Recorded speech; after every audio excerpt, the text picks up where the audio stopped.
बिस्मिल्लाहिर्रहमानिर्रहीम, अस्सलाम वालेकुम। आप देख रहे प्रोग्राम पब्लिक ओपिनियन और मैं हूं आपके साथ ज़रिया इरफान। जनाब, आज DGISPR लेफ्टिनेंट जनरल अहमद शरीफ चौधरी ने एक अहम प्रेस कॉन्फ्रेंस की। बलूचिस्तान का वाक़या हो या फिर कौमी असम्बली का, हमने देखा है कि इन तमाम तर मामलात पर आज उन्होंने भरपूर तरीके से फ़ौज का मौक़िफ़ वाज़े कर दिया।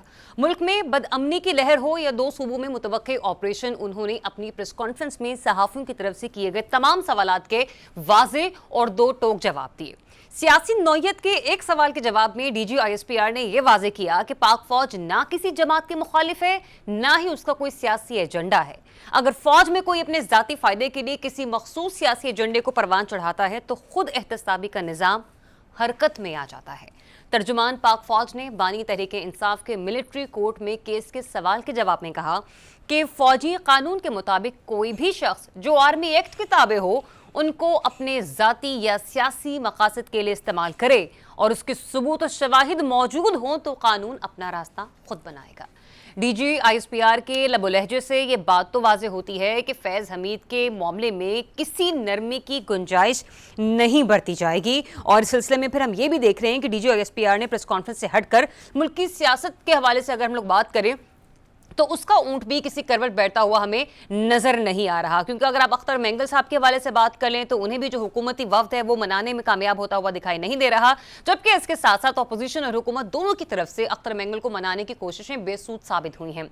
मौलाना फजल रहमान भी अभी तक हुकूमती कश्ती में सवार होने को तैयार नहीं है। 3 रोज बाद तहरीक इंसाफ इस्लामाबाद में हर सूरत जलसे का इरादा किए हुए है तो हुकूमत ने सेनेट से पुरअमन एहतजाज और अमन व आमा बिल पास करवा लिया है। यानी कि एक फरीक खुद को शेर साबित करने की कोशिश में है तो दूसरा खुद को सवा शेर साबित करना चाहता है। आज के पब्लिक ओपिनियन में इन्हीं दो मौजूआत पर बात करने के लिए प्रोग्राम में हमें ज्वाइन कर रहे हैं रिजवान रजी साहब, सीनियर तज्ज़ियाकार हैं। सर, बहुत शुक्रिया आपके वक्त के लिए। अनवर रज़ा साहब हमें ज्वाइन कर रहे हैं। इसार राना साहब सीनियर तज्ज़ियाकार हैं, वो भी हमारे साथ शामिल गुफ्तगू होंगे। एंकर पर्सन इकरा हारिस भी आज प्रोग्राम में हमारे साथ मौजूद होंगे। तो सबसे पहले DGISPR की प्रेस कॉन्फ्रेंस के हवाले से बात कर लेते हैं कि जिसमें उन्होंने कुछ सियासी सवालात पर बिलखुसूस बानी PTI के हवाले से एक वाज़ेह मौक़िफ़ इख्तियार किया। 2024 के गुज़श्ता 8 माह में काउंटर टेररिज्म के ऑपरेशंस के दौरान 193 बहादुर अफसरान और जवानान ने जामे शहादत नोश किया।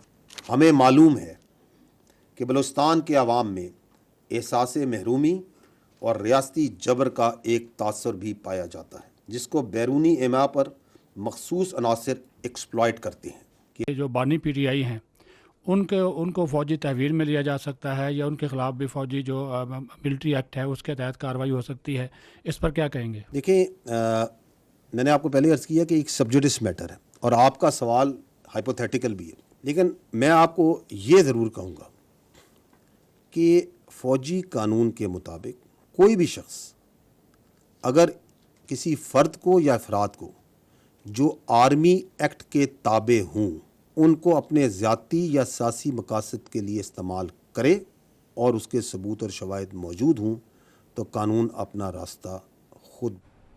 जी, तो आपने DGISPR की गुफ्तगू सुनी है। सबसे पहले स्टार्ट लेते हैं बलूचिस्तान के मामले के हवाले से, क्योंकि न सिर्फ बलूचिस्तान के लोग इस पर खासे जो है वो तकलीफ में हमें नज़र आ रहे हैं, बल्कि बलूचिस्तान की जो क़यादत है जो कि पार्लियामेंट में मौजूद है वहाँ पर भी हम देख रहे हैं कि वो इस वक्त एक अजीब तज़ब्ज़ुब का शिकार हमें नज़र आ रहे हैं, बिलखुसूस अख्तर मेंगल साहब। एक स्टेटमेंट जो कि DGISPR ने कही कि हमें मालूम है बलूचिस्तान में एहसास महरूमी और रियासती जबर का तासुर पाया जाता है। मेरा सवाल है क्यों ऐसा क्यों है कि ताहाल बलूचिस्तान के लोग, बलूचिस्तान की क़यादत अभी भी ये सोचती है और ये खला किसने पुर करना है? रिजवान रज़ी साहब, अगर DGISPR ये फरमा रहे हैं कि हाँ मैं मानता हूँ बलूचिस्तान में एहसास महरूमी और रियासती जबर का तासुर पाया जाता है, तो ये तासुर कहाँ से पैदा हुआ? क्या वजह है? रियासत के जितने भी तमाम मामलात है वहाँ पर कौन सी ऐसी कमजोरी आ ठहरी?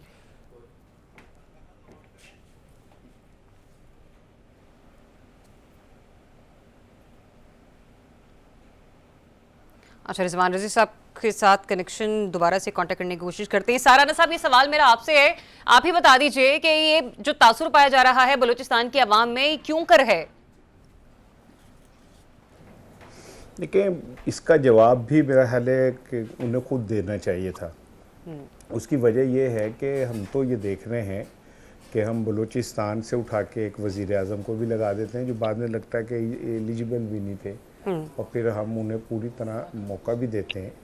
फिर हम बलूचिस्तान से उठा के जो लोग हैं उन्हें बड़े बड़े ओहदे देते हैं और उनको एक बड़ा मुकाम देते हैं, सेनेट के चेयरमैन भी बना देते हैं, फिर हम उन्हें वज़ीर दाखिला भी बना देते हैं। तो मेरे सामने तो यही है कि हम तो जो बीइंग एक पाकिस्तानी मैं देखता हूँ कि हम तो बलूचिस्तान के जो लोग हैं उनको बहुत अकोमोडेट कर रहे हैं, लेकिन असल मसला ये नहीं है। असल मसला ये कि हम ताकतवरों को अकोमोडेट कर रहे हैं, हम बराह रास्त अवाम से नहीं बात कर रहे। हम वडेरों, सरदारों, चौधरियों उनके जाके गुट्टे गोडे दबाते हैं, लेकिन अवाम से बराह रास्त हम डायलॉग नहीं कर पा रहे। जो ग्रीवेंसेस हैं अवाम के हैं, इन वडेरों के नहीं है। अगर मेंगल साहब आज ये कहते हैं कि जी मैं इस्तीफ़ा दे दूंगा, तो वो वडेरे हैं, उनके एक भाई के ऊपर ये भी इल्ज़ाम है कि वो पाकिस्तान मुखालिफ एक तंजीम चला रहा है। अच्छा जी। तो मेंगल साहब को अचानक अगर कोई बात याद आ जाती है, तो मेंगल साहब पिछले कई सालों से, कई दहाइयों से इस सिस्टम के बेनिफिशरी हैं। तो आज अगर उन्हें कोई बात याद आ रही है तो वो उसका पीछे मुझे कहीं पे भी अवाम नज़र आती है, उनके अपने पॉलिटिकल मोटिव्स हैं और वो जाहिर है उनके पीछे भागते हैं। तो मैं ये समझता हूँ कि जब तक आप बलूचिस्तान के अवाम से बराह रास्त बात नहीं करेंगे, उनके साथ अपना राब्ता नहीं बढ़ाएंगे, ये वडेरों, चौधरियों और सरदारों के चंगल में फंसे रहेंगे। जो आप फंड देते हैं अब तरक्याती कामों के लिए, वो चौधरी वडेरे खा जाते हैं, नीचे तक तो जाते ही नहीं। तो वो लोगों के अंदर तो ग्रीवेंसेस बढ़ेंगे।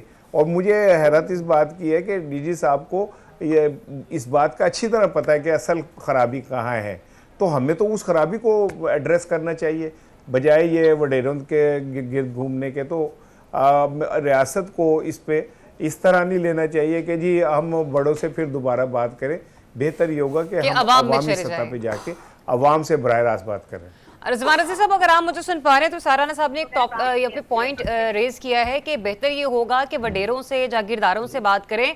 मौसर ये होगा कि जाके अवाम में बैठें, अवाम से बातचीत करें, जाने कि उनकी कहाँ पर एहसास महरूमियाँ हैं, उनके तहफ़्फ़ुज़ात आखिर है क्या ये बेहतर ना होगा फ़ौज के लिए? देखिए, इसार राणा साहब जो हैं वो मेरे छोटे भाई हैं और उनसे इख्तिलाफ तो किसी सूरत में भी नहीं किया जा सकता और मैं इनकी बात को एंडोर्स किए बगैर रह भी नहीं सकता। लेकिन मैं इससे एक कदम और आगे जाना चाह रहा हूँ। मैं कह रहा हूँ तारीख उठा के देख लीजिए, बलूचिस्तान में सबसे ज्यादा अमन जो है वो कब आया है। बलूचिस्तान में सबसे ज्यादा अमन तब आया था जब वहाँ पे लोकल बॉडीज के इलेक्शन हुए थे और जो डिस्ट्रिक्ट गवर्नमेंट्स बनी थी और अख्तियारात जो थे वो जिलाई हुकूमतों तक गए थे। वो 3 साल के अंदर वहाँ पे आप उठा के देख लीजिए, लोगों को जो थोड़ी बहुत नुमाइंदगी चले, आप उन इंतखाबात की क्रेडिबिलिटी के ऊपर सवाल उठा लीजिए, लेकिन लोगों को पार्टिसिपेशन का एहसास हुआ था कि हुकूमती मामलात के अंदर वो शरीक हैं। सबसे ज्यादा तरक्याती काम उस वक्त हुआ था और ये मुशर्रफ साहब के जो 2 इलेक्शन थे उनमें से मैं पहले इलेक्शन की बात कर रहा हूँ। अच्छा जी। बाद में तो फिर बख्ती साहब वाले मामले के ऊपर वो मामला बिगड़ गए, लेकिन अगर सबसे ज्यादा अमन रहा है बलूचिस्तान में तो तब रहा है। इसार भाई ने कहा कि उनके अंदर जाके बैठने की क्या जरूरत है भाई, वहाँ पे लोकल बॉडी के इलेक्शन अनाउंस करें, लोग लड़ें, जीतें, हारें, वहाँ के इंतजाम संभालें और वही लॉ एंड ऑर्डर की बेहतरी के अंदर आपके मावन और मोहम्मद साहब। अच्छा रिजवान रज़ी साहब, जो जिस तारीख का हवाला आप दे रहे हैं ना, उसी तारीख का हवाला मैं भी देना चाह रही हूँ। एक अरसे तक हमें बताया गया था कि अफगानिस्तान में जब अफगान हुकूमत मौजूद थी तो रॉ और दीगर दहशतगर्द तंजीमें अफगानिस्तान का सहारा लेकर पाकिस्तान पर अटैकिंग कर रहे थे, पाकिस्तान में दहशतगर्दों की कार्रवाइयों में मुलव्विस थे। तासुर यह आया कि जब तालिबान यहाँ पर आ जाएंगे तो ये चीज़ें खत्म हो जाएंगी और उसके बाद फिर हमने देखा कि अफगान बॉर्डर पर बाड़ भी लगाई गई और कहा गया कि हाँ सूरत हाल अब कंट्रोल में है। पहली बार पाकिस्तान ने के तासुर दिया कि अब हमें कुछ करने की जरूरत नहीं है, अब जो करना है वो अफगान हुकूमत ने करना है। तो जो पहले बयानिया दिया गया था, आपको नहीं लगता कि जो अब दिया जा रहा है स्टेटमेंट वो उससे कदरे मुख्तलिफ है? जिस तारीख का आप हवाला दे रहे हैं, मैं ज्यादा दूर नहीं जा रही, कुछ साल सवा साल की बात है पुरानी। जी, मैं आपकी बात को थोड़ा सा मजीद आगे बढ़ाना चाह रहा हूँ। हमारी रियासत ने अपनी उस पॉलिसी को रिविजिट कर लिया। हमारा ये ख्याल था, हमारी रियासत का ये ख्याल था और हम अपनी रियासत के साथ खड़े थे जो आपने अभी फरमाया है, लेकिन आपने अगला हिस्सा बयान नहीं फरमाया कि हमारी रियासत की ये तवक्को पूरी नहीं हुई। इस वक्त सबसे ज्यादा हॉस्टाइल कोई नेबर हो सकता है पाकिस्तान का तो वो अफगानिस्तान है। इस वक्त सबसे ज्यादा हॉस्टाइलिटी अगर पाकिस्तान को कहीं से सामना है वो लाइन ऑफ कंट्रोल पे नहीं है, वो ईस्टर्न बॉर्डर पे नहीं है इंडिया के साथ, वो हमें अफगानिस्तान के बॉर्डर से ये हॉस्टिलिटी का सामना है। और उस हॉस्टिलिटी की वजह ये है कि वहां पे जो इस वक्त लोग हुक्मरान हैं, उनका ये ख्याल है कि फाटा उनका हिस्सा है और फाटा को जम करके उनके हकूक के ऊपर डाका डाला गया है और वो बंदूक की बैरल के जरिए पाकिस्तान में टोपी बुरके वाला अपना इस्लाम जो है वो लाना चाहते हैं। हम उनको समझाने की कोशिश ये कर रहे हैं कि ये आपका बेस कैंप रहा है, इसने आपकी मदद की है, यहाँ की औरतों ने जेवर दिए हैं आपकी सपोर्ट के अंदर, तो आप खुदारा ये वाली हरकतें करने से बाज आ जाइए। लेकिन वो इस बात को नहीं समझ रहे, वो इसे दारुल कुफर कह के यहाँ पे माले गनीमत के लिए हमला आवर है। और वैसे भी जब आपको माले गनीमत दो तरफ से मिल रहा हो, एक हमला करने का और दूसरा हमला करने के नतीजे में, तो फिर तो आपकी आंखों में डबल डॉलर साइन हो जाते हैं ना। तो इस वक्त उनकी वो हालत है जिस तरह कार्टूनों की आंखों के ऊपर अंदर डॉलर साइन टर्म टर्म करके गिर रहे होते हैं, वैसे इनके भी हमारे अफगान हमसायों की आंखों में अंदर भी वो डॉलर साइन है। अच्छा, पहली बात। ठीक। दूसरे बिल्कुल मुख्तसर सा फिक्रा। दूसरा ये है कि देखिए, रियासत ने अपनी पॉलिसी को रिविजिट किया है और रिविजिट करके उसने कम से कम 3 मौके दिए हैं। हम पाकिस्तान के अंदर 45 लाख अनरजिस्टर्ड लोगों को नहीं रख सकते जो शहरी के तौर पे पाकिस्तान की जरूरियात या पाकिस्तान के जो हकूक हैं वो तो अदा करने को तैयार नहीं है, लेकिन वो इस इकोनॉमी के ऊपर, इस मुआशरे के ऊपर एक परमानेंट बोझ बने। चलें, ठीक है रिजवान रज़ा साहब, आपका पॉइंट आ गया। मैं आप ही के सवाल को लेके इकरा आपकी तरफ आती हूँ कि रियासत बहुत कुछ कर चुकी है बलूचिस्तान में अमन कायम करने के लिए। बारहा अपनी पॉलिसी को रिविजिट किया जा सकता है, बहुत सारी चीज़ों को अंडू हम कर चुके हैं। What's next? अच्छा, इस प्रेस कॉन्फ्रेंस के अंदर हमने ये देखा कि बलूचिस्तान के इशू की बात की गई, लेकिन थोड़ा सा अगर हम हुकूमती कारकर्दगी पर नज़र डालें तो अख्तर मेंगल साहब कोई आज के नाराज़ नहीं हैं। कोयटा में जो एपेक्स कमेटी हुई थी उसके अंदर ये क्लियर अलार्म उनकी जानिब से हुकूमत को इशारा दिया गया था, जब वहाँ वज़ीर आज़म शहबाज शरीफ साहब मौजूद थे कि आप आएँ और इस एपेक्स कमेटी का हिस्सा बने। तो उन्होंने कहा कि मेरे तो महज 1 या 2 सीटें, आप असल स्टेक होल्डर्स को बुलाएं। ये वो पहली घंटी थी जो विफाक के लिए बजी, लेकिन उन्होंने कोई इस पर तवज्जो ना दी। वैसे तो ये तमाम लोग मेरे सीनियर है, लेकिन अक्सर लोग हम ये करते हैं कि शायद हमें लगता है कि बलूचिस्तान के ज़्यादातर मसाइल वहाँ के सरदारों और कबीलों से जो है वहाँ पे निज़ाम उससे मुंसलिक है। लेकिन अगर अख्तर मेंगल साहब की थोड़ी सी हिस्ट्री पर नज़र डालें तो जो उनके वालिद साहब थे, उन्होंने 21 जून 1972 को खुद सरदारी निज़ाम के खिलाफ एक करारदाद पेश की थी और उस वक्त वो खुद सूबे के वज़ीर आला थे। उसके बाद वहाँ पर दफातर में उर्दू ज़बान के राइज के लिए भी इन्होंने काफ़ी काम किया, यहाँ तक कि उनका एक बेटा कत्ल भी हो गया, लेकिन उसके बावजूद उन्होंने कभी पाकिस्तान के खिलाफ बात नहीं की। तो सारी जिम्मेदारी उन पे डाल देना मुझे लगता है सरदारों पे गलत है। इसमें कोई शक नहीं है कि कुछ अनासर ऐसे वहाँ मौजूद हैं। अब जहाँ पर आज डीजी ISPR ने ये बात की कि बलूचिस्तान में वोकेशनल ट्रेनिंग इंस्टीट्यूट्स भी हैं, हम सड़कें भी बना रहे हैं, हमने और भी काम वहाँ पर किए हैं, लेकिन एक मरतबा जो इस काबीना में जितने भी वज़रा मौजूद हैं, ज़्यादा मुश्किल काम नहीं है। आप एक ही दफ़ा उन तमाम लोगों के बच्चे चेक करें कि वो कहाँ पर पढ़ते हैं।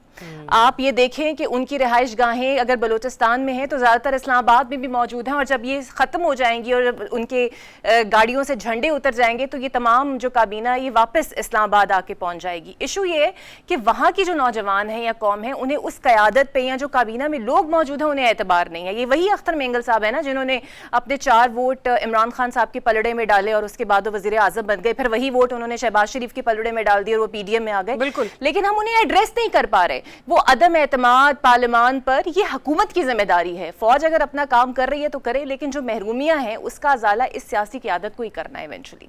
अनवर साहब, यही बात बारहा क्या कहते हैं खुद अख्तर मेंगल साहब भी दोहरा चुके हैं और बहुत सारे दीगर पार्टी में बैठे हुए सियासतदान भी वो ये कह रहे होते हैं कि ऑपरेशंस तो किए जाते हैं लेकिन बाद जो उसके मनफी नताइज होते हैं वो सियासतदानों को भुगतना पड़ते हैं। तो अगर वाकई सियासतदानों को वो भुगतना पड़ते हैं तो आपको नहीं लगता कि ये वक्त आ चुका है कि जैसे कि साराना साहब ने भी कहा कि अब फौज और अवाम आपस में बैठ के मसाइल को हल करें? देखिए ज़रा, पहली बात तो ये है कि ये समझने की जरूरत है कि बलूचिस्तान का मसला है क्या और उसे कैसे हल किया जा सकता है। वहाँ की जो यूथ है और आम आदमी है उसको एस्टेब्लिशमेंट से शिकायत क्या है। वो कहते हैं कि सरदार वडेरे अमायदीन और जो के लोग हैं उनको किसी ना किसी तरीके से गवर्नमेंट में लाया जाता है। जब वो हुकूमत में आते हैं तो वहां पर तरक्याती काम करने की बजाय वो जो फंड्स आते हैं, एक तो वो फंड्स अपने लिए इस्तेमाल करते हैं और ये कोई ढकी छुपी बात नहीं है। दूसरी बात, वहां पर ना तो कोई तरक्याती काम होते हैं, ना ही आम आदमी की पार्टिसिपेशन होती है सियासत में। ये आम आदमी का वहां पर शिकवा है। और वहां पर जब कोई गवर्नमेंट आती है और जब ऑपरेशन शुरू होता है तो अवामी हमायत हासिल करना वहां की पॉलिटिकल गवर्नमेंट का ये काम है।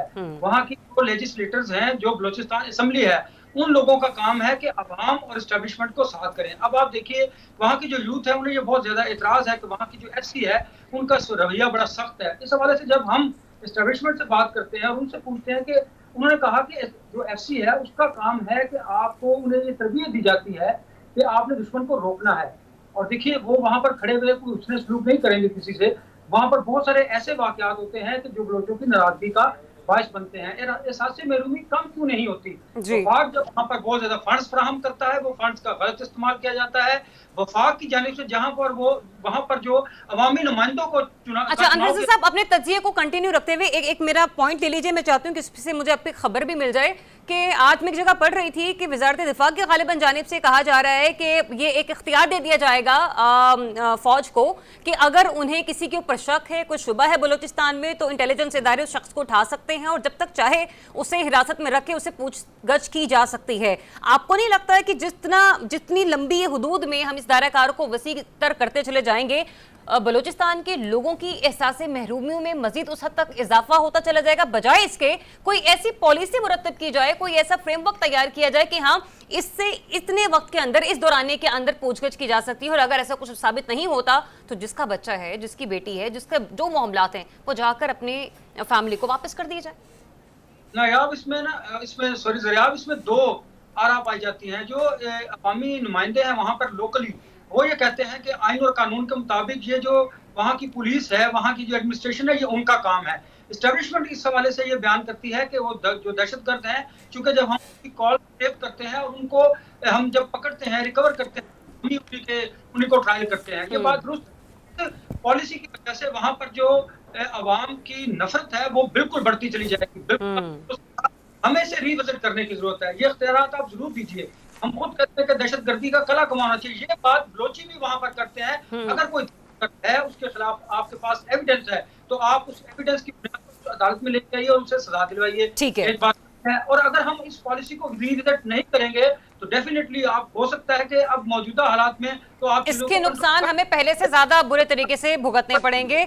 इसार राना साहब, जहां पर फौज को मिलने वाले इख्तियारात के हवाले से बात हो रही है, वहीं पर शायद एक और इख्तियार भी उनके हवाले कर दिया जाए, जिसकी यूं कह लीजिए कि बहुत सारे टॉक शोज में पाकिस्तान मुस्लिम लीग नून के सीनियर रहनुमा भी बात कर चुके हैं, जिसमें इमरान खान का मिलिट्री ट्रायल शामिल है। और आज अपने DGSPI की प्रेस कॉन्फ्रेंस भी सुनी। आपको लगता है आने वाले दिनों में उनका मिलिट्री ट्रायल हो सकता है?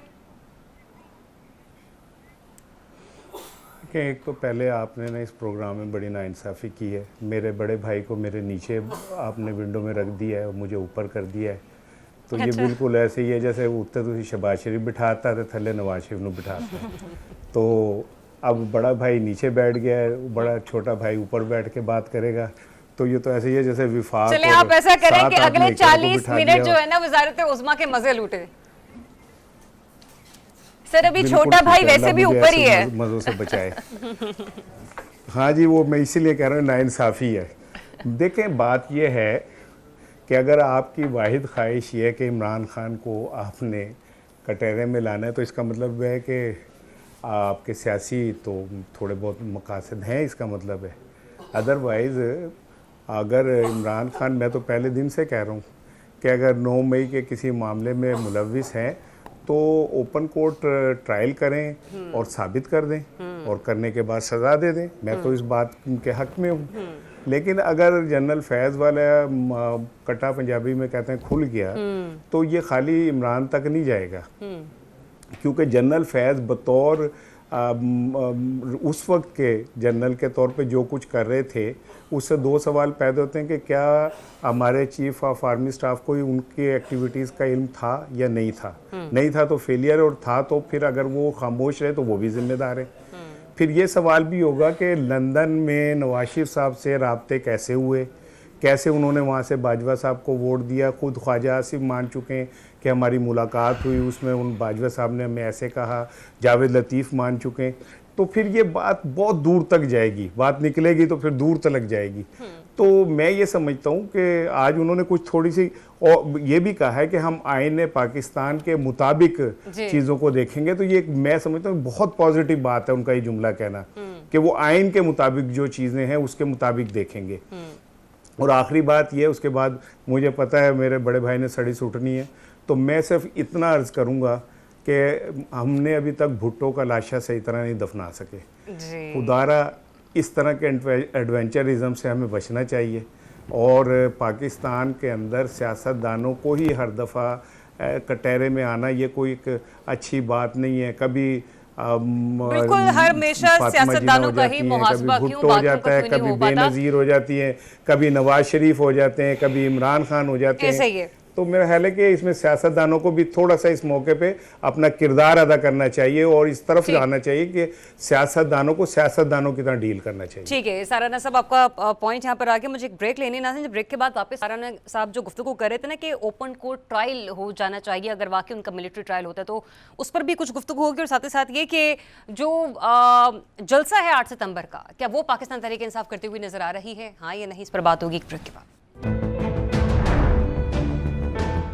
जी welcome back once again. Break पर जाने से पहले बात हो रही थी बानी पीटीआई के मिलिट्री ट्रायल के हवाले से। तो इकरा मुझे ये बताइएगा कि आपको लगता है कि सिर्फ हो सकता है कि पार्टी के जो वो अफराद जो कि इस वक्त एस्टेब्लिशमेंट की आंखों से थोड़ा सा बहुत दूर हैं, या फिर उन कह लीजिए कि जिन्हें हल्की फुल्की सांस लेने की इजाज़त है सुकून मॉल के साथ, उन पर ये प्रेशर डालने की कोशिश की जा रही है कि आप अपनी नकलो हरकत पर गौर रखें, वरना आपके साथ भी कुछ हो सकता है। तो एक प्रेशर टैक्टिक्स हो सकते हैं मिलिट्री ट्रायल वाला मामला। अच्छा, मैं भी इसका हिपोथेटिकल जवाब भी देने की कोशिश करूंगी, असल हकायक तो मुझे नहीं मालूम, लेकिन इस बयान के जो उन्होंने इसमें बात की, आप दो एंगल्स वैसे तो दोनों पार्टीज ले सकती है। उन्होंने कहा ना हम किसी के हक में है ना किसी की मुखालफत में है, तो नून लीग वाले कह सकते हैं यार कि ये क्या बात हुई, या हम तो सेम पेज पे बार बार हम ऐलान भी करते हैं तो ये हमारे साथ नहीं है, और तहरीक इंसाफ वाले खुश भी हो सकते हैं कि ये हमारे खिलाफ नहीं है।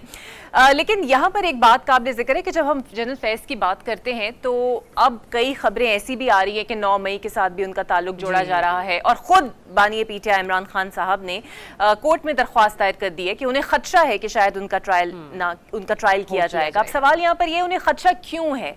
किसी को खदशा या अलार्म या खतरे की घंटी तभी उनके लिए बजती है ना जब उन्हें कोई पसे पर्दा ऐसे राज हों या कोई ऐसी बातें हों जिसका उन्हें शक हो कि ये अगर आउट हो गई तो मेरे खिलाफ ट्रायल हो सकता है। और जहां तक आज डीजी ISPR ने जो जिक्र किया उसमें एक बात तो बहुत क्लियर थी, उन्होंने कहा कि कोई भी इसके अंदर कड़ी जुड़ी या आपका अगर साबित हुआ कि आपका कोई लिंक है तो कानून अपनी हरकत में आएगा। तो ये क्लियर डायरेक्शन थी कि ये हो सकता है, मुझे ये बज़ाहिर फील ये आई कि ये हो सकता है, आप इसको किसी भी तरह अंडू नहीं कर सकते। और दूसरी एक बात और भी कि जहां पर वैसे तो ऐसा मेरे साथ सारी सीनियर्स मौजूद हैं और इसमें इस बात का वो इसको एंडोर्स भी शायद कर लें, ऐसा कभी हुआ नहीं है आज तक हिस्ट्री के अंदर कि एस्टैब्लिशमेंट का किरदार बड़ा न्यूट्रल रहा हो। 1975 के बाद से ही जब हमने 71 के बाद से ही हमने इलेक्शंस जब भी देखे, एस्टैब्लिशमेंट किसी पार्टी को सपोर्ट करती भी रही है, किसी के खिलाफ भी रही है और एक थर्ड पार्टी क्रिएट करती भी रही है। ये हमेशा से रोल रहा है और आप इसे अंडू नहीं कर सकते। अब तहरीक इंसाफ को ये सोचना पड़ेगा कि हम जो बार बार ये कहते हैं कि हमें वहां से मुज़ाकरात करने हैं जनाब जहां पर ताकत का महवर है, जहां से फैसले हो रहे हैं, इस बयान के बाद क्या उन्हें इस रट को लगाना चाहिए, इस जिद पर कायम रहना चाहिए या फिर सियासी दरवाजों का रुख करना चाहिए? तो फिर रिजवान रज़ी साहब मुझे ये बताइए, जैसे इकरा भी कह रही हैं कि उन्होंने तो कह दिया कि अगर कहीं ना कहीं कोई ना कोई सबूत नजर आया तो हो भी सकता है कि मिलिट्री ट्रायल हो जाए। मुझे ये बताएगा कि फिर जमहूरियत पसंद लोग जो हैं वो एक और अवामी लीडर की कुर्बानी के लिए तैयार हो जाए? देखिए, इसमें मुझे एक बात समझ नहीं आ रही कि ज़रियाब और इसार राना को इस बात का इस कदर यकीन क्यों है कि मिलिट्री ट्रायल जब होगा तो उसमें बानी पीटीआई जो है उनकी गर्दन ही बजेगी, और अगर मिलिट्री ट्रायल हो गया तो बानी पीटीआई को लटकाने का ही मकसद होगा। रज़ी साहब मुझे आप ये बताइए, मेरे किस हर्फ से, मेरे किस जुमले से आपको ये एहसास हुआ? यही जो आपने सवाल, आप अपने सवाल की साख्त जो है इसे कागज पे लिखिएगा। और मैंने कागज पे लिखा है, आप आइएगा मैं आपको दिखाऊंगी। सर हिपोथेटिकल सवाल ही समझे आप भी। लेकिन अब मेरी भी बात सुन लीजिए अच्छा, मुझे ये बता दीजिए, चले मुझे और इसार राना साहब को ऐसा लगता है, आपको ऐसा क्यों नहीं लगता कि मिलिट्री ट्रायल अगर हो जाता है तो उन्हें कुछ नहीं होगा? आपके पास ऐसी कौन सा दावा है, कौन सी गीदड़ सींगे जो मुझे कहेंगे कि नहीं ऐसा नहीं हो कौन सी सकता? दलील है कि मैं पहले ये फैसला करके उसके ऊपर प्रोग्राम करने बैठ जाऊं कि उनको लटकाया जा रहा है? आप मुझे बता दीजिए। सर, ये हम नहीं कह मेरे रहे, पास ये कोई वजीर इस तरह की दलील दिफा नहीं है ख्वाजा ना। आसिफ साहब भी कह रहे हैं कि अगर ऐसा होता है तो फौज को हमसे ये किसी और से इजाजत लेने की जरूरत नहीं है, फौज का अपना मामला है, फौज पकड़े बंदा और ले जाए। और हनीफा बासी साहब भी मुख्तलिफ जगहों पे टॉक चलो शो में कह चुके हैं। रजी अगर ये श्योरिटी दे रहे हैं, अगर रजी ये श्योरिटी दे रहे हैं कि फांसी नहीं होगी, अल्लाह ना करे कोई ऐसी बात नहीं होगी, तो समझ लेना कि उन्होंने तर्जुमानी कर दी, उन्होंने बता दिया कि भाई नहीं होगे, फैसला कौन कुव्वत है ये। देखिए, राणा साहब पिछली दफा भी बात करके निकल गए और मैंने रिस्पॉन्स करना था। देखिए, राणा साहब की तमाम तवक्कुआत और मुतालबात पूरे हो रहे हैं।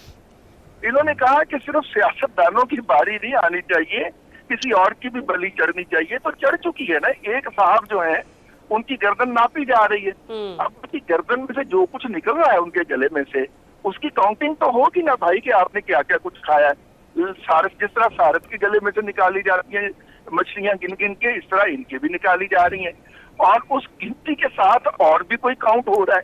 तो अपना राणा साहब, आपको मुबारक हो, ना सिर्फ के इस दफा सियासतदान ही नहीं फंस रहे बल्कि बाकी लोग भी इसी रोग के अंदर आ रहे हैं, तो इसलिए आप बेफिक्र हो जाइए। दूसरी बात, आज की प्रेस कॉन्फ्रेंस के अंदर बड़े वाज़ेह अंदाज में चलिए, आपने ये श्योरिटी बात दे दी, क्लैरिटी के मेहरबानी। साथ कह दी गई कि 9 मई के साथ जो शख्स भी जुड़ा हुआ है, कम वक्त में, वो भले वो हाजिर सर्विस है, रिटायर है, भले वो किसी भी सरकारी ओहदे पर है, बिल्कुल ये अल्फाज थे। उसको काफी नहीं के अंदर इसार राना की। आपकी आवाज जो है वो काफी कट रही है। इसार राना साहब, आपको श्योरिटी बॉन्ड मिल गया कि वाकई बानी पीटीआई के खिलाफ फिर कुछ नहीं होने चला जा रहा? अगर कुछ नहीं होने जा रहा तो इतना एहतमाम किस चीज़ का है? अगर बानी पीटीआई के खिलाफ कुछ नहीं होना तो ये इतना कुछ जो कुछ बन रहा है, ये किस लिए बन रहा है? और बकौल रजी साहब के वो फैज़ गिरफ्तार हुए हैं तो उनकी गर्दन से चीज़ें निकलेंगी कि क्या क्या है, तो ये स्क्रिप्ट इन लोगों को कैसे मालूम है कि उनकी गर्दन से क्या क्या चीज़ें निकलेंगी?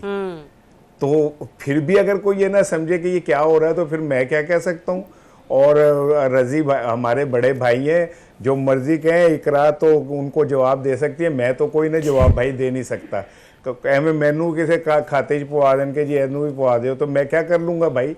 तो मेरा बड़ा भाई है, मैं तो इनसे बच के चलूँगा और इनसे कहूँगा कि भाई मैं तो जमहूरियत पसंद आदमी हूँ, आइन के पीछे खड़े होने वाला आदमी हो, आप भी वही हैं, 10 दफ़ा तुसी भी भुगत चुके हो। तो मेरा ख्याल है खाली इस बात में कि सियासी मुखासमत में हमें लाइन के उस तरफ नहीं जाना चाहिए जहाँ पे आइन और जमहूरियत ना रहे। ठीक है। अच्छा, मैं अनवर रज़ा साहब आपकी तरफ भी आती हूँ, लेकिन एक शॉर्ट सुनाना चाहती हूँ मैं अली मीन गंडापुर साहब का 8 सितंबर के जलसे के हवाले से। कितने डिटर्मिन्ड है वो कि 8 सितंबर का जलसा होकर है? अदालतों का एहतराम करते हैं और ये जो कानून को बार बार तोड़ा जा रहा है और इलीगल एफआईआर की हुई हैं, ये हमारा रास्ता नहीं रोक सकती, क्योंकि हम एक हक के लिए खड़े हैं, इमरान खान साहब के साथ खड़े हैं हम इंशाल्लाह, और हम खड़े रहेंगे। और जलसा जो है ये तो होना ही होना है, और जलसे के रुकावट अगर बनेंगे तो इंशाल्लाह फिर ये तमाशा आप देखना कि हम करते क्या है। ये जो बैठा हुआ है ना, ये गवर्नर, ये पर्ची पे, ये चाहता है मैं इसका नाम लूँ और इसकी कोई हैसियत बने और ये फिर बोले, तो मैं इसको हैसियत देना नहीं चाहता हूँ। इसको मेरे ख्याल में गवर्नर हाउस में रात को सोना इसको रास नहीं आ रहा। अनवर रज़ा साहब, आज 5 सितंबर है, 8 सितंबर को जलसा प्लान किए हुए है पाकिस्तान तहरीक इंसाफ, और 5 सितंबर को एक बिल पास होता है जिसमें पुरअमन एहतजाज जो अमन आमा का ये बिल है, कायमा कमेटी बराए वजारत दाखिला की तरफ से, जिसको 6 की अक्सरियत हासिल है। ये हो क्या रहा है, समझ नहीं आ रही, जलसा होगा नहीं होगा, और अगर होना है तो कैसे होना है? मतलब कि चैलेंज एक तरफ हुकूमत के लिए भी है, खुद पीटीआई के लिए भी है, बौखलाहट भी कहीं पर नजर आ रही है, तो कहीं पर कुछ यूं कह लीजिए कि जज्बात भी है। दरियाब, जो आपका पहला सवाल था, मुझे उस पर बात करने की इजाजत दीजिएगा। जी प्लीज। एक बात यह है कि कल आज जो फौज की तरफ से स्टेटमेंट आया है उसमें बिल्कुल कैटेगोरिकली ये बताया गया है कि फैज हमीद का जो मामला था वो गैर मामूली मामला था। उसके बाद जो भी किसी भी ओहदे पर होगा, अगर वो 9 मई के वाकयात में इन्वॉल्व हुआ तो उसके खिलाफ कार्रवाई होगी। इसमें कोई ढकी छुपी बात नहीं और ना ही किसी को शक व शुबे में रहना चाहिए। दूसरी बात, और फौज ने किसी से पूछ के कोई ट्रायल नहीं करना और ना ही पूछ के हो रहा है। दूसरी, उन्होंने सिर्फ जो आपकी ब्यूरोक्रेसी था और हम जो प्रोग्राम करते हैं, शायद ये पैगाम हमारे लिए भी था कि हमने वाजे किया है। देखिए, फौज में पहले भी पॉलिटिकल हम उसके किरदार पर बात जरूर करते हैं, लेकिन इस वक्त जो उनका अपना डिसिप्लिन था, उनकी जो टीम थी, उसको ब्रेक किया गया है और फौज के इंटरनल डिसिप्लिन की धज्जियां उड़ाई गई हैं, जिसकी बुनियाद पर ये सारा कुछ हो रहा है। एक बात तो ये है। दूसरी बात, जो आपने सवाल किया, देखिए, जब भी कोई हुकूमत में आता है, वो पॉलिटिकल पार्टी और उसके जो सियासी मुखालफिन होते हैं, उसके साथ ऐसा रवैया इख्तियार करता है। हमने बानी पीटीआई को भी देखा, पीपल्स पार्टी को भी देखा, अब नून को भी देख रहे हैं, पहले भी देखा। ये जब इस तरह के कवानीन लेके आते हैं, फिर ये कवानीन इन पर ही इंप्लीमेंट होते हैं। मुझे अच्छी तरीके से याद है कि मौलाना फजल रहमान ने जब लॉन्ग मार्च का ऐलान किया था तो बड़े आराम से, बड़े तरीके से उन्हें इस्लामाबाद आने की इजाजत दी गई। जब बिलावल भुट्टो जरदारी ने मार्च का ऐलान किया तो उन्हें भी बड़ा वेलकम किया गया इस्लामाबाद में। मुझे नहीं याद कि बानी पीटीआई के दौर में कुछ ऐसा हुआ हो। देखिए, एक जो हाई कोर्ट है, इस्लामाबाद हाई कोर्ट, उसका एक जजमेंट है कि अगर किसी भी सियासी जमात ने कोई पुरअमन जलसा करना है तो उसके लिए परेड ग्राउंड मौजूद है। आप उन्हें अब आप उन्हें रजा साहब पहले इस बात का तो जवाब दे दें कि इमरान खान के दौर में कौन सा किसको रोका गया, कौन सा जलसा रोका गया, कौन सा एहतजाज को रोका गया, वो आपसे सवाल कर रही है। एक बात तो ये है, काइंडली जरा मेरी बात मुकम्मल होने दीजिएगा। मैंने बड़े सब्र और तहम्मुल से आप लोगों के शिकवा और जवाब शिकवा सुनता रहा हूँ। अब मेरी बात का जरा मुझे भी कर लेने दीजिए। जी, इजाजत है अनवर रज़ा साहब। देखिए, बात ये है कि उस वक्त भी यही होता रहा। उन्होंने भी बड़े बड़े बुलंदो बांग आपके बानी पीटीआई ने दावे किए कि हम चोरों के पेट चाक कर देंगे, उनके एसी बंद करवा देंगे। जब आप इक़्तिदार में हैं तो फिर आपको सोच समझ कर एक लीडर के तौर पर गुफ्तगू करने की जरूरत होती है। हमारे यहाँ बदकिस्मती से जब भी कोई इक़्तिदार में आता है, वो कोई शख्स भी हो, वो बानी पीटीआई हो, वो शहबाज शरीफ हो, वो नवाज शरीफ हो, वो आसिफ अली जरदारी हो, कोई भी व्हाट्सएवर, वो उस वक्त यही स्टेटमेंट देते हैं। इस तरह के कवानीन, इस तरह की लेजिस्लेशन की जाती है कि जब वो इक़्तिदार से हटते हैं, अपोजिशन में आते हैं, वही कानून उनके गले में पड़ता है। मैं आपको एक मिसाल देता हूँ, पैका की मिसाल देता हूँ। जब पाकिस्तान मुस्लिम लीग नून ने ये पैका ऑर्डिनेंस लेके आए और ये कानून कब था कि ये पैका की वजह से उन्हीं के गले में ये पड़ा। और मुझे अच्छी तरह याद है, आतर मिल्ला साहब उस वक्त चीफ जस्टिस थे, उन्होंने कहा कि आप ऐसी लेजिस्लेशन करते हैं, फिर जब आप अपोजिशन में होते हैं तो फिर ये आपको फेस करना पड़ता है। लिहाजा आप पार्लियामेंट जाइए, इन जो सहाफती तंजीमें हैं इन्हें इसको अपोज करने दीजिए। लिहाजा ये बात दुरुस्त है, आप इसमें तमाम लीडर इसमें इन्वॉल्व है। यही वजह है कि आज जमहूरियत का ये हाल है। और रही बात जो आपने कहा, देखिए 8 का जो जलसा है उसको रोकने के लिए ये इक़दाम किए जा रहे हैं। ये हुकूमत बड़ी गलती करने जाती है, क्योंकि इस तरह। ठीक, चले आपका पॉइंट यहाँ पे आ गया। इकरा, मुझे ये बताइएगा, ये अब खुद अनवर रज़ा साहब कह रहे हैं कि हुकूमत ये कैटेगोरिकली खुद से करना चाह रही है। आपको लगता है आज हाथों की बांधी हुई कल दांतों से खोलनी पड़ेगी इसी गवर्नमेंट को? बिल्कुल ऐसे ही है जनाब। माजी में आप जो करेंगे वो मुस्तकबिल में आपके साथ भी हो सकता है। आप ऑपोजिशन को दीवार से लगाएंगे तो आपको भी दीवार से लगाया जाएगा। लेकिन यहाँ पर बात ये है कि जो 40 शराइत वो इस इजाजतनामे पे लिखी हुई है, मुझे लगता है आग का दरिया पार करना ज्यादा आसान है बजाय उसके कि वो पीटीआई वो 40 शराइत पर अमल कर सके।